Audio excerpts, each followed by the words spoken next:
Missiles hitting their home is all what Sham remembers from the night her entire building was bombed. The 6-year-old is the only survivor from her family. She recalls the last night in her mother's arms. We were asleep, me, my mum and my sister, and my dad by the balcony. When the first rocket hit, my sister screamed and I held my mum tight. Then all the building fell. They pulled me out of the rubble, the first one. My mum, my dad, and my sister are dead. I want to go to them. Sham and her family were living in Nusayrat refugee camp, which is located in the so-called safe area Israel ordered people to move to in the south. Now, Sham is in hospital with severe third-degree burns in over 60% of her body. And she says she can't feel her toes. But the pain she feels from the loss of her parents is much greater. She needs a number of operations to recover from the burns in her body. The most important thing now is that she's transferred abroad for urgent treatment. She's only 6 years old. What has she done to go through all this? She's deprived of her simplest right to say the word mother. All the hospital can provide for Sham is some cream for her burns.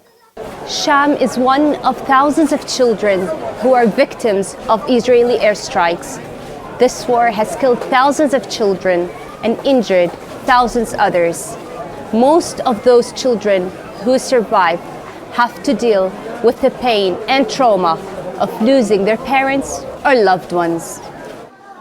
In another room of the same hospital, we find 4-year-old Amir. He's already had a number of surgeries at such a young age, but the surgeries could not save his leg. It was amputated. Amir was playing with his 2-year-old brother when a missile struck near their home. The shrapnel cut 90% of his little leg. Doctors tried to save it, but because of the lack of medical resources and capabilities, they failed. Amir is forced to take a lot of morphine to ease his pain. But his father is worried it could affect his long-term health. He was a child who loved to play. He loved to go out a lot. And now he's become handicapped on top of his illness. Israel couldn't leave him with his 2 legs to walk on them, to play with his bike and run like other kids his age.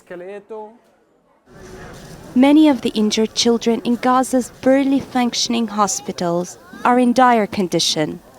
They need urgent medical intervention to save their lives, something they won't find here. Youmna, Al Jazeera, Deir al-Balah in southern Gaza. Make sure to subscribe to our channel to get the latest news from Al Jazeera.